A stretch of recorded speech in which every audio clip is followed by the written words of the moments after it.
Hello friends, मैं हूँ शिखा और मैं आपके लिए लेकर के आई हूँ सहायक अध्यापक भर्ती परीक्षा के कुछ प्रमुख विषयों से संबंधित टॉपिक, जिसमें सबसे पहला टॉपिक है मेरा शिक्षण कौशल। उसका जो हम आपको टॉपिक पढ़ाएंगे वो है वर्तमान भारतीय समाज एवं प्रारंभिक शिक्षा। तो सबसे पहले हम ये जान लेना आवश्यक है कि प्रारंभिक शिक्षा थी क्या। यदि हम गौर करें तो हमारी जो शिक्षा प्रणाली है उसको कई भागों में बांटा गया है, जिसमें सबसे पहली जो शिक्षा प्रणाली है वो है आपकी वैदिककालीन शिक्षा। वैदिककालीन शिक्षा, इसका प्रारंभ 600 ईसा पूर्व माना जाता है, जिसे ब्राह्मणी शिक्षा, गुरुकुल शिक्षा आदि नामों से जाना जाता है। वैदिक शिक्षा प्रणाली इसको इसलिए कहा जाता था क्योंकि इसमें वेदों का अध्ययन कराया जाता था। इस शिक्षा प्रणाली का जो मुख्य उद्देश्य था वो था मोक्ष की प्राप्ति। वैसे तो इसके कई सारे उद्देश्य थे, आध्यात्मिक विकास करना, चरित्र निर्माण करना, परंतु जो सबसे मुख्य उद्देश्य था वो था आपका मोक्ष की प्राप्ति। ये अक्सर कॉम्पिटिटिव एग्जाम में प्रश्न पूछा भी जाता है कि वैदिककालीन शिक्षा का सर्वोच्च उद्देश्य क्या था। तो यदि इसमें बहुत सारे ऑप्शन दिए हो तो सबसे हमारा जो प्रमुख जो सही उत्तर होगा वो होगा मोक्ष की प्राप्ति। अब हम बात करें कि वैदिककालीन जो शिक्षा थी उसमें शिक्षा का प्रारंभ कुछ संस्कारों से होता था। जिससे पहला संस्कार था हमारा विद्यारंभ संस्कार। विद्यारंभ, जैसा कि नाम से ही स्पष्ट है कि विद्या का आरंभ करने से पहले होने वाला संस्कार।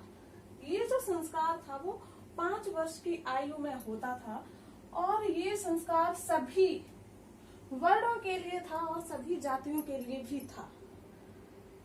ये प्रश्न भी अक्सर कॉम्पिटिटिव एग्जाम में पूछा जाता है कि वैदिककालीन शिक्षा में बच्चे को अक्षर ज्ञान कराने से पहले कौन सा संस्कार कराया जाता था। तो कौन सा संस्कार प्रारंभ कराया जाता था वो था आपका विद्यारंभ संस्कार। इसके बाद जब बच्चा अक्षर ज्ञान सीख जाता था तब उसको गुरुकुलों में गुरु के समीप अध्ययन करने के लिए, शिक्षा प्राप्त करने के लिए भेजा जाता था। उस समय गुरुकुल में प्रवेश करने से पहले बच्चे का जो संस्कार होता था वो था उपनयन संस्कार। उपनयन संस्कार, जिसका शाब्दिक अर्थ होता है गुरु के समीप ले जाना।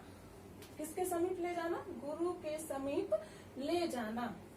ये जो संस्कार था वो प्राय 8 वर्ष की आयु में प्रारंभ होता था, परंतु इस संस्कार की ये विशेषता थी कि ये संस्कार सिर्फ 3 ही वर्णों के लिए था, जिसमें था आपका ब्राह्मण, क्षत्रिय और वैश्य।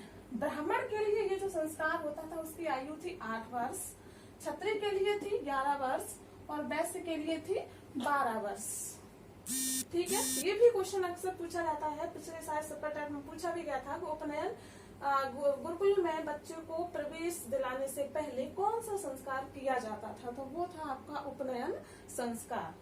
इसके बाद जब बच्चा अध्ययन अपना पूरा कर लेता या शिक्षा प्राप्त पूरी कर लेता था तो उसके बाद जब वह घर वापस लौटता था तब एक संस्कार होता था जिसका नाम था समावर्तन संस्कार। समावर्तन संस्कार का शाब्दिक अर्थ है घर लौटना, जिसकी तुलना वर्तमान के दीक्षांत समारोह से की जाती है। ठीक है, ये जो संस्कार होता था इसकी कोई एक निश्चित अवधि नहीं है। हाँ, ये आवश्यक है कि गुरुकुल में वेदों की शिक्षा दी जाती थी तो वेदों के लिए प्राय समय निश्चित था। एक वेद का जो अध्ययन करता था उसके लिए 12 वर्ष का समय होता था। 2 वेदों का अध्ययन जो करता था उसके लिए 24 वर्ष और जो 3 वेदों का अध्ययन करता था, शिक्षा प्राप्त करता था, उसके लिए 36 वर्ष थे और जो 4 वेदों का अध्ययन करता था उसके लिए 48 वर्ष निर्धारित किए गए थे। साथ ही जो एक वेद का अध्ययन करता था उसको उपाधियां भी दी जाती थी। जो एक वेद का अध्ययन करता था उसको स्नातक की उपाधि, 2 वेदों का अध्ययन करने वाले को वसु की उपाधि और 3 वेदों का अध्ययन करने वालों को रुद्र की उपाधि दी जाती थी। और चौथा जो 4 वेदों का अध्ययन कर लेता था तो उसको सर्वोच्च उपाधि यानी कि आदित्य की उपाधि दी जाती थी। तो इनसे भी कभी कभी प्रश्न पूछ लिया जाता है कि एक वेद का अध्ययन करने के पश्चात बच्चे को कौन सी उपाधि दी जाती थी। तो कौन सी उपाधि दी जाती थी? स्नातक की उपाधि दी जाती थी। तो आपको ये चारों याद करने हैं, स्नातक, वसु, रुद्र और आदित्य। और इनकी जो समय अवधि है वो कितनी है? 12। इसको डबल करते जाएंगे आप, 12 12 दूनी 24, 12 दूनी 36, 12 चौक 48, 4 हो गए। ठीक है। आप इस यदि हम बात करें कि वैदिककालीन जो शिक्षा थी उसमें शिक्षा का माध्यम किस भाषा को बनाया गया था, तो वेद जो हमारे हैं वो प्राय संस्कृत भाषा में ही लिखे गए हैं और इसीलिए वैदिककालीन जो शिक्षा का माध्यम था वो था संस्कृत भाषा। संस्कृत भाषा में ही वेदों की शिक्षा दी जाती थी और बच्चे उसको कंठस्थ करते थे। उस समय सिर्फ मौखिक शिक्षा प्रणाली ही हुआ करती थी, कोई भी औपचारिक शिक्षा प्रणाली नहीं थी। मौखिक शिक्षा प्रणाली, मौखिक शिक्षा प्रणाली भी थी, साथ ही वैयक्तिक शिक्षा प्रणाली भी थी। यानी कि जितने भी गुरु होते थे प्राय सभी गुरुओं के अपने अपने शिष्य गुरु के समीप रह करके शिक्षा प्राप्त करते थे। तो ये भी एक इसकी विशेषता थी कि इसमें जो शिक्षा प्रणाली थी वो सामूहिक थी या कैसी थी? तो वो कैसी थी? वैयक्तिक शिक्षा प्रणाली।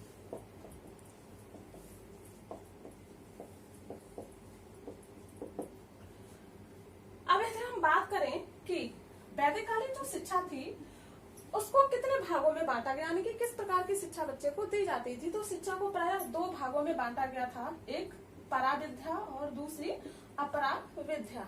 पराविद्या जो होती थी वो प्राय आध्यात्मिक ज्ञान से संबंधित होती थी, यानी कि अलौकिक ज्ञान से संबंधित होती थी।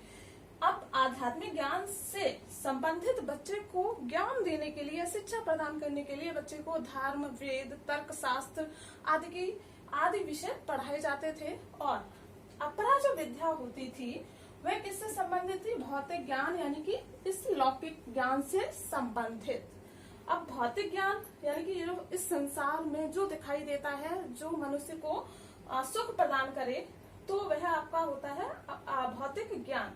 तो इस भौतिक ज्ञान प्राप्त करने के लिए छात्र को चिकित्सा शास्त्र, तर्क शास्त्र, इतिहास, भूगोल आदि की शिक्षा प्रदान की जाती थी।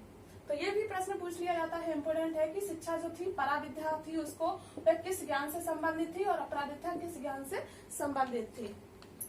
अब यदि हम बात करें तो यहाँ पर आपने देख लिया कि जो शिक्षा थी वो कैसी थी? आध्यात्मिक भी थी और भौतिक भी थी। इसके अतिरिक्त वैदिक काल में और कौन कौन सी शिक्षाएं छात्रों को प्रदान की जाती थी, तो हम इसमें देखते हैं। यहाँ से आपका एक प्रश्न बनता है अक्सर, तो व्यावसायिक शिक्षा। व्यावसायिक शिक्षा भी वैदिककालीन उसमें प्रणाली में दी जाती थी। तो व्यावसायिक शिक्षा 3 ही प्रकार की जो व्यावसायिक शिक्षा दी जाती थी। पहली थी सैन्य शिक्षा, दूसरी चिकित्सा शिक्षा और तीसरी जो थी वो वाणिज्य की शिक्षा प्रदान की जाती थी। सैन्य शिक्षा प्रदान करने का जो सर्वोच्च संस्था थी या सर्वोच्च विश्वविद्यालय था उसका नाम था तक्षशिला विश्वविद्यालय। तक्षशिला विश्वविद्यालय सैन्य शिक्षा का प्रमुख केंद्र था, साथ ही वैदिककालीन शिक्षा का भी प्रमुख केंद्र था। साथ ही एक और इसकी विशेषता है कि ये विश्व का प्रथम विश्वविद्यालय भी था। तक्षशिला जो विश्वविद्यालय है ये विश्व का प्रथम विश्वविद्यालय था, जो कि वर्तमान में रावलपिंडी पाकिस्तान में स्थित है। कहाँ स्थित है? रावलपिंडी पाकिस्तान। ये भी प्रश्न पूछा जाता है कि विश्व की प्रथम यूनिवर्सिटी कौन सी थी या विश्व का प्रथम विश्वविद्यालय कौन सा था, तो कौन सा था? तक्षशिला विश्वविद्यालय था, जो कि वैदिककालीन शिक्षा का प्रमुख केंद्र माना जाता था। इसके अतिरिक्त और भी वैदिककालीन शिक्षा के केंद्र थे, गुरुकुल, टोल, घटिका और भी कई सारे थे जहाँ पर वैदिककालीन जो है शिक्षा प्रदान की जाती थी। इसके बाद जब वैदिककालीन शिक्षा अपने सर्वोच्च शिखर पर पहुंच रही थी, फिर भी इसका पतन क्यों हुआ? इसका पतन इसलिए हुआ क्योंकि वैदिककालीन जो शिक्षा थी वह उसमें किसकी उपेक्षा की गई थी? ब्राह्मण को शिक्षा दी जाती थी, क्षत्रियों के लिए भी शिक्षा की व्यवस्था थी, वैश्यों के लिए भी शिक्षा की व्यवस्था थी। सिर्फ किसके लिए शिक्षा की व्यवस्था नहीं थी? शूद्रों के लिए। तो यही वैदिककालीन शिक्षा के पतन का प्रमुख कारण बना। इसमें शूद्रों की शिक्षा की क्या की गई? उपेक्षा की गई, जिसके कारण वैदिककालीन शिक्षा का पतन हुआ। साथ ही अब यहाँ पर आपने देख लिया कहीं पर भी स्त्री शिक्षा का जिक्र नहीं हुआ है, तो यहाँ पर स्त्री शिक्षा की भी उपेक्षा की जाती थी, जिसके कारण भी वैदिककालीन शिक्षा का पतन हुआ।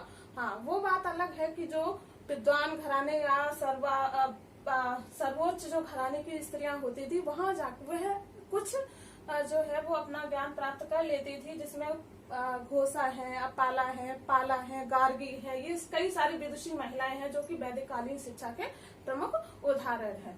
तो यहाँ से आपका वैदिककालीन शिक्षा पूरी हो गई है, और इससे ये आपके जो प्रश्न बनेंगे तो पहला तो यही है कि वैदिककालीन शिक्षा का प्रमुख उद्देश्य क्या था, मोक्ष की प्राप्ति थी। वैदिककालीन शिक्षा प्रारंभ यानी कि अच्छा ज्ञान करवाने से पहले बच्चे को कौन से संस्कार करवाया जाता था, विद्यारंभ संस्कार। ये कितनी आयु में होता था, 5 वर्ष की आयु में होता था, और ये सभी के लिए था। जब बच्चे को गुरुकुल में प्रवेश करवाया जाता था तब कौन सा संस्कार होता था, उपनयन संस्कार। इसकी ये जो प्रारंभ होता था या इसकी जो अवधि थी वो कितनी थी, 8 वर्ष, और ये ब्राह्मण, क्षत्रिय और सिर्फ वैश्य के लिए था, जिसमें भी सभी की आयु कैसी थी, अलग अलग थी। ठीक है, फिर बच्चा जब शिक्षा प्राप्त कर लेता था, जब वह घर अपने वापस आना चाहता था, लौटता था, तब कौन सा संस्कार करवाया जाता था, तब आपका समावर्तन संस्कार करवाया जाता था, जिसका शाब्दिक अर्थ है घर लौटना, और जिसकी तुलना वर्तमान में किस समारोह से की जाती है, दीक्षांत समारोह से की जाती है। शिक्षा का माध्यम क्या था, संस्कृत भाषा थी। शिक्षा को 2 भागों में बांटा गया था, परा और अपरा। परा विद्या हमारे किससे संबंधित थी, आध्यात्मिक ज्ञान से। अपरा विद्या हमारे किससे संबंधित थी, भौतिक ज्ञान से संबंधित थी। इसके अतिरिक्त वैदिककालीन शिक्षा में व्यावसायिक शिक्षा भी दी जाती थी, और जिसमें सैन्य शिक्षा थी, चिकित्सा शिक्षा थी, वाणिज्य शिक्षा थी। वैदिककालीन शिक्षा का जो प्रमुख केंद्र था, सैन्य शिक्षा जिसमें प्रदान की जाती थी, वो कौन सा था, तक्षशिला विश्वविद्यालय, जिससे विश्व का प्रथम विश्वविद्यालय होने का भी गौरव प्राप्त है। धन्यवाद। यदि आपको मेरा वीडियो पसंद आया हो तो इसे प्लीज लाइक करें और सब्सक्राइब करें।